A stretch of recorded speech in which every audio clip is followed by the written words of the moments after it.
சச்சின் டெண்டுல்கர் படித்தாரா, இளையராஜா படித்தாரா, இல்லை ரஹ்மான் படித்தாரான்னு நிறைய பேர் சொல்லுவாங்க. நம்பாதீங்க.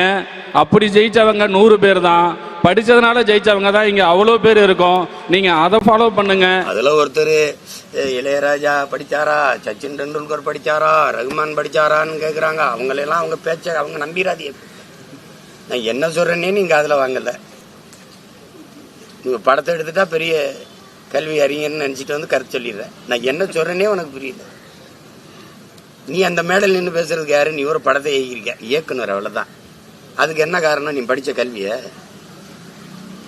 என்ன எது காரணம்? தனித்திறன் ஆற்றலை வளர்த்துக்கிறணும். என்ன சொல்றேன்னு தெரியல, முழு பேச்சையும் கேட்கறது இல்லை.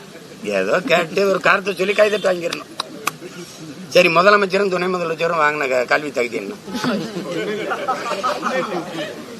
ஐயா மோடியோட கல்வி தகுதி என்ன? போட்டுக்கிட்டாப்படி எம்ஏன்னு